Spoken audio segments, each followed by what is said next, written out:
Hi guys, Eric coming at you out of the blue here. Today we're going to be doing part 2 of how to create a depth map or a depth chart with AutoChart Live. But this time we're going to actually show you how you can use the AutoChart Pro program on your computer to take the map that you do on your depth chart and transfer it onto a computer. So we're going to get into that right now.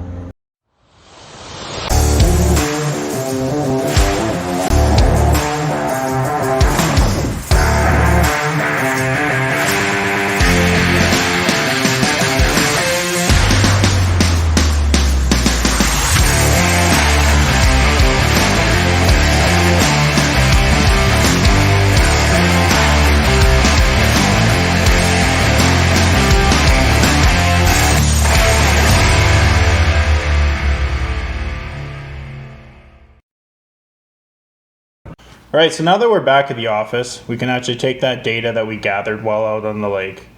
So I like to open up whatever the SD card folder is. So you can see it's Drive D on my computer. I have several different other maps on here and things like that. But mostly we want to go for that data that we just gathered. So that's going to be under AC data.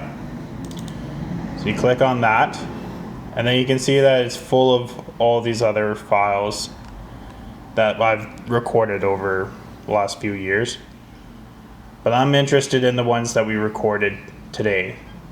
So you can see right here at the top, this is today's date, or yesterday's date actually, and this is the file.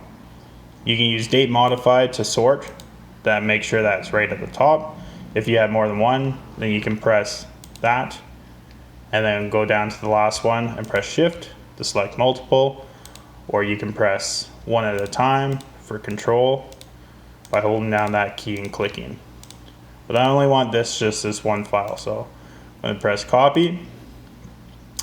Then I would like to have it in a different folder that's available. So I created a folder for this demonstration that's right here. Hummingbird, AC data, paste. I already put it in there, and there should be. So now you go to AutoChart Pro, and you're going to want to press import. So when you press import, it'll pull up your files here. So we'll go to our desktop. If you do it right here directly on the SD card, it is possible. However, I like to try and keep my maps a little bit more organized by putting them separately onto the computer. So it is possible to click and import any one of these files directly off the SD card in Drive D, but it's best to go into your separate folder, where if I want to be very organized, I could go here, new folder,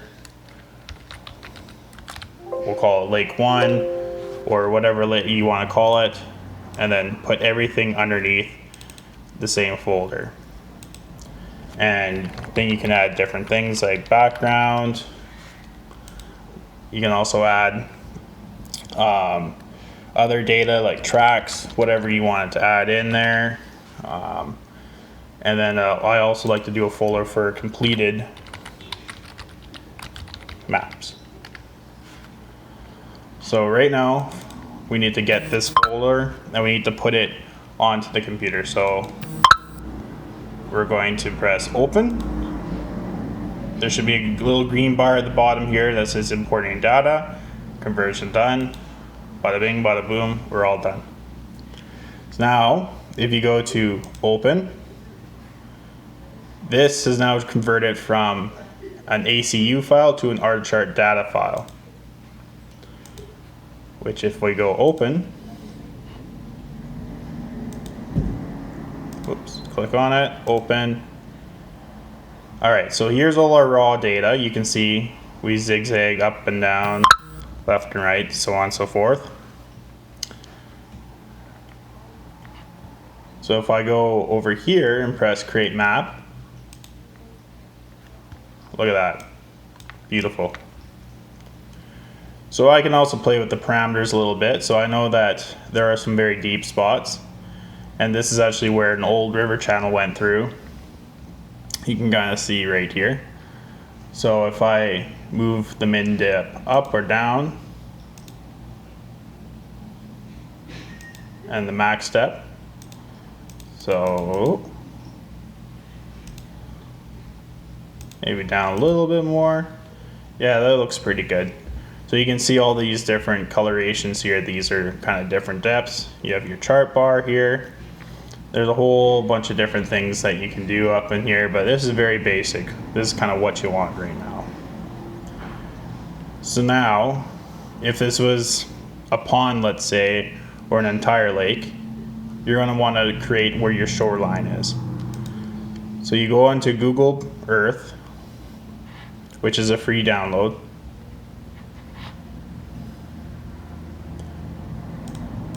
Once in Google Earth, it'll pop up, and then we can go to where this lake was.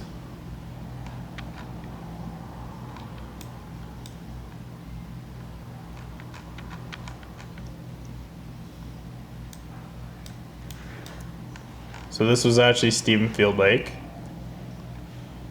and where we mapped is right here, right from this dock here. So what I'm going to do is I'm going to do add path. So if this was the entire lake, what you could do is you could, in a clockwise formation, go around your shoreline, yada yada yada, go until it's the entire lake. But for today's video, we're just going to do the area that we map from. So starting at a starting point that you remember, it depends if you go clockwise or counterclockwise. You got to make sure that you remember that, but I know it's roughly right around here.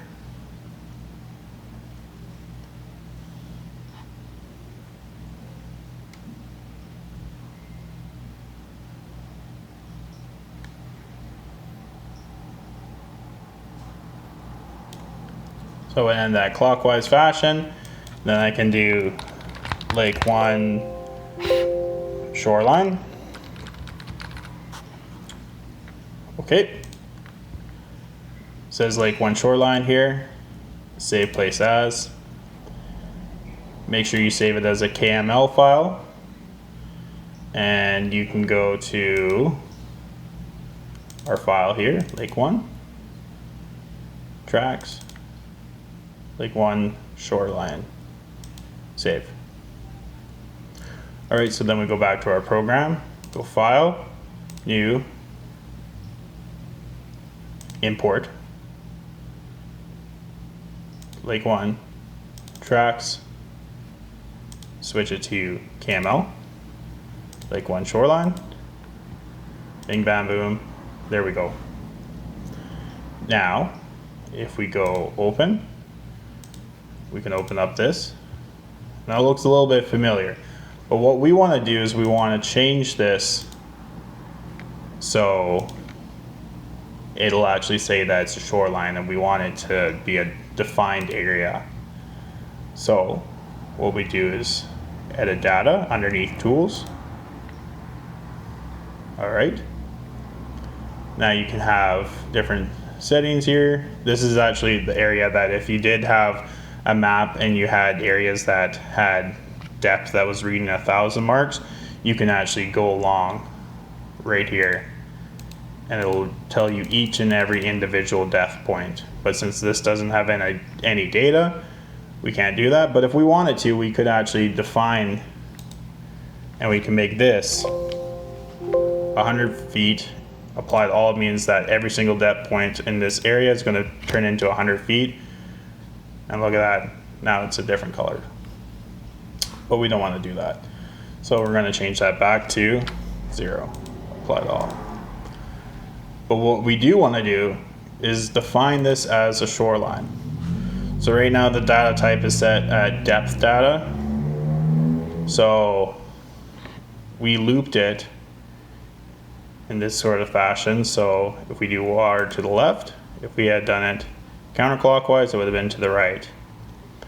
If you had an island, let's say, you can also do this, where you would draw out your island, just like on Google Earth. and then press water to the right or the left. It really doesn't matter.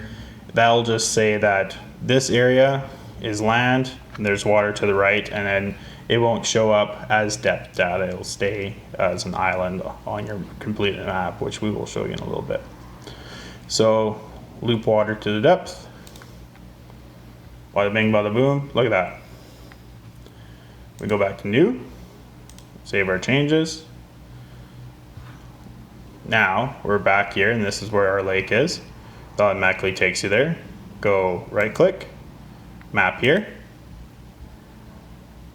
So I kind of didn't do the whole area because I didn't really know at the time, but it's a good example anyway. So you can see this is where we mapped, but I'm really focused right on this spot. This is where I wanted my shoreline or my DAP map, or let's say this was a pond or whatever. This is where the shoreline is, and all this was just extra. So you go create map. Oops, we did something wrong there. This sometimes happens. So new, open, shoreline. We can do this really quick here.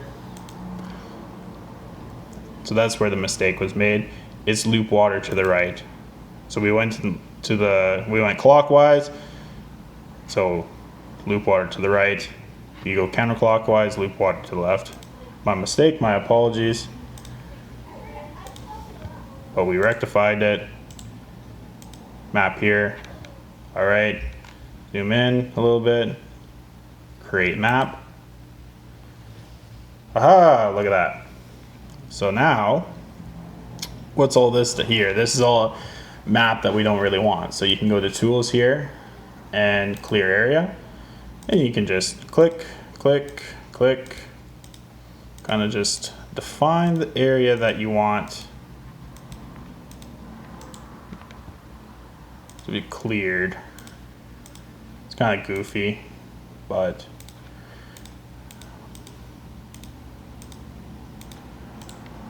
once you finish, so click, so you go tools, clear area, click, click.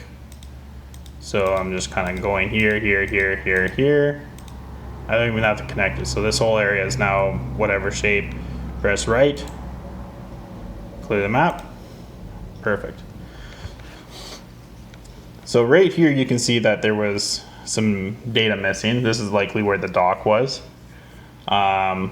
So if you wanted to add some data into this point, you can go to Google. So it looks like it's actually more or less here. So I don't know what happened, but you can go create a path.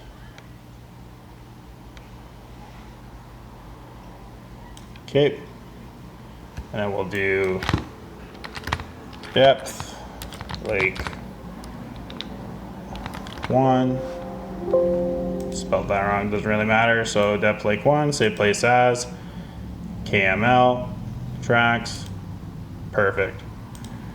Go back here, new, import, depth lake 1, version done.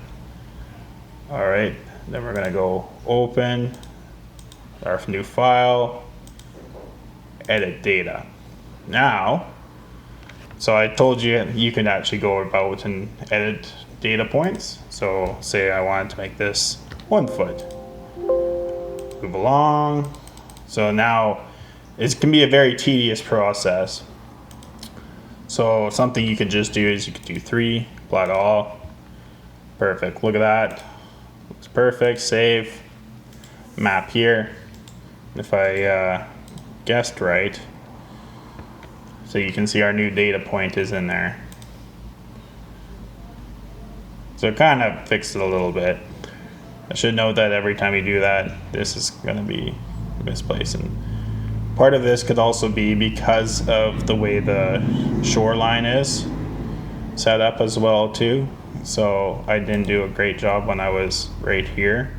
So to me, this looks like this is where it's kind of affecting. So when you do this shoreline, I probably overlapped it, and that's what happened. So when you're doing it, you can be a lot more careful than what I'm doing since I'm rushing right now. Okay, so now we're going to want to have a background, a very nice background. So the program I like to use is called SAS Planet. It's a free download. So what you do here, it gives you very high quality images that you can take from Google Earth using Bing Maps hybrid. I like it a lot. You can see it's very, very clear. I'm not saying that this isn't clear, but when you zoom in, it's kind of blurry, whereas this looks a lot cleaner.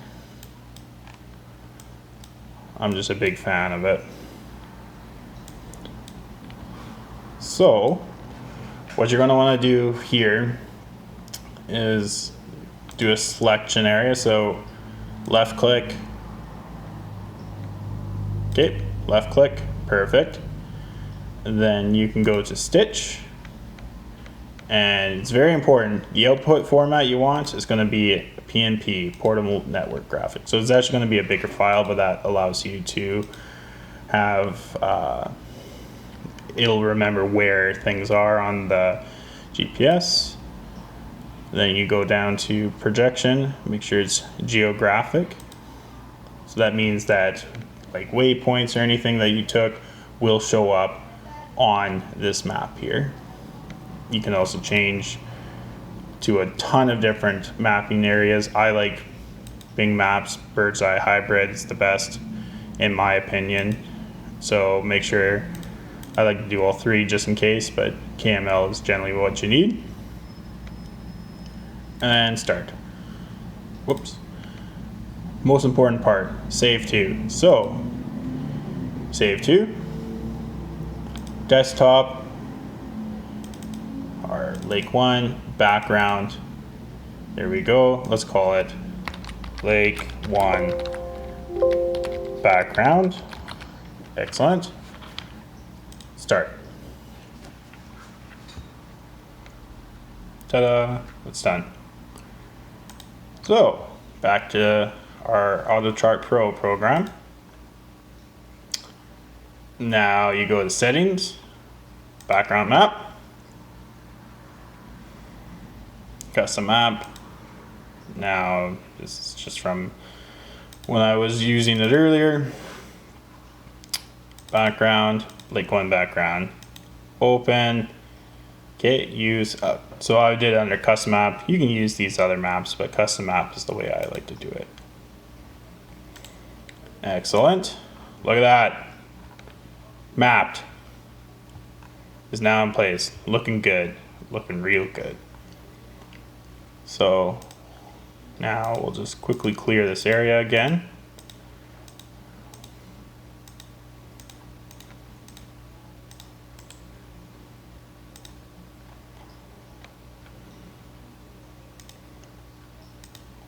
To do this again, it's left clicking. Get your area that you want to clear, right click, and it's going to be erased. It takes practice, but once you get used to it, this program is quite quick and slick. So there's our completed map. Looks great. Should mention, if you right click, you can change a lot of different things. You can get rid of the grid. You can also add depth labels, which is kind of funny because there's a bunch of depth labels out here, but we're mostly focused on this. So now that we're done, we can go to create map image. So now we want to put it under completed maps, Lake 1. You can change what it saves as. Generally JPEG is a good one. You can also create a KML file on the output. If you play with these different parameters, generally it can change. You can change the size of your depth labels. You can add waypoints, doesn't really matter. Make a custom name, doesn't really matter. Density, how much is being shown, whatever. So, okay. Green bar here.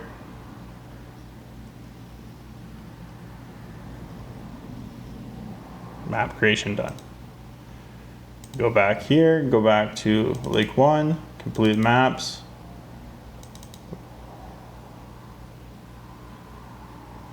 Voila.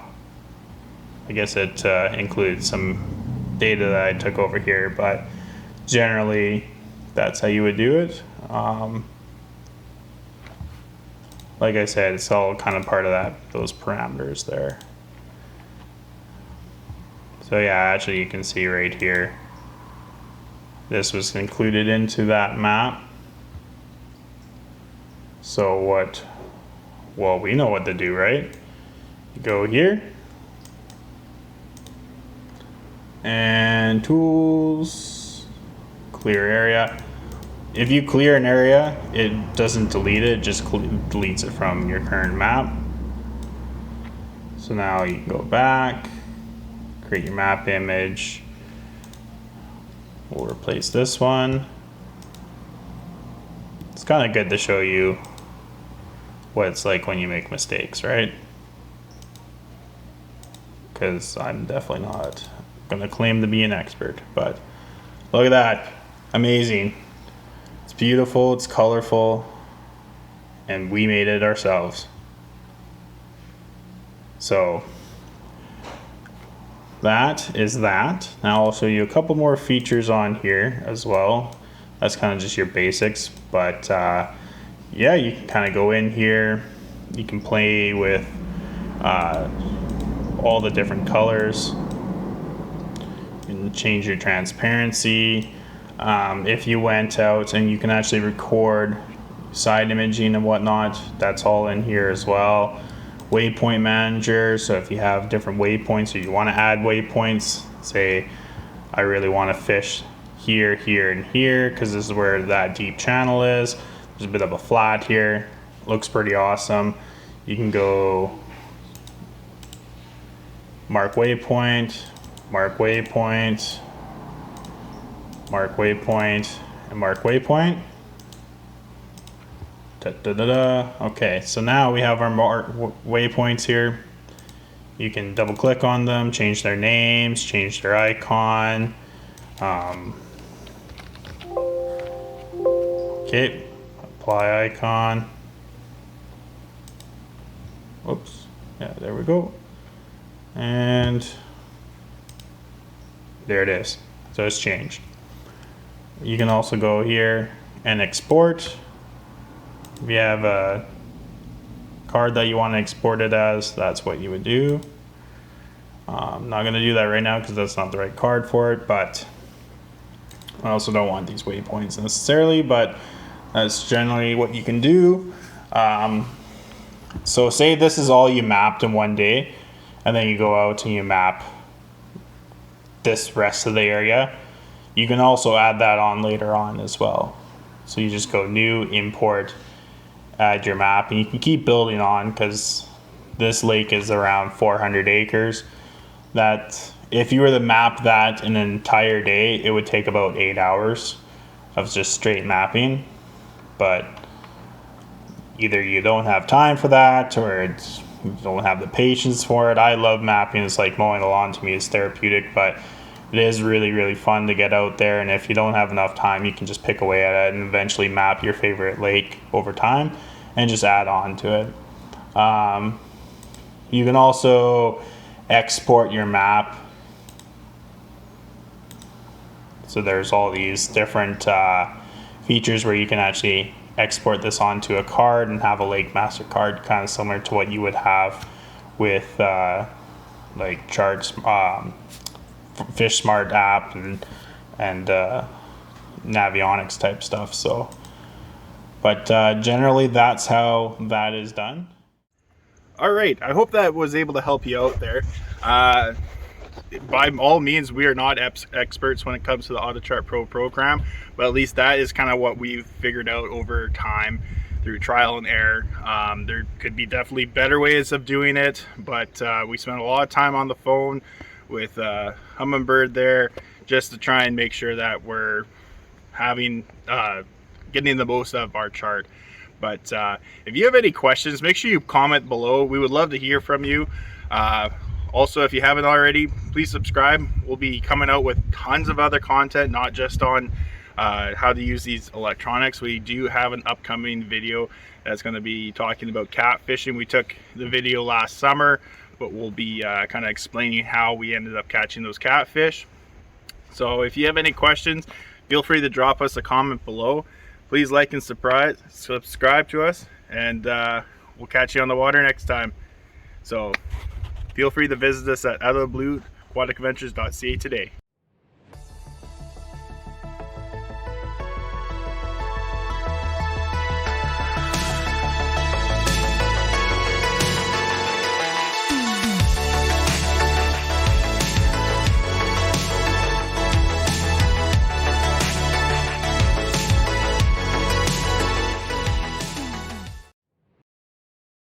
That we can, and of course, have yourselves an out of the blue day.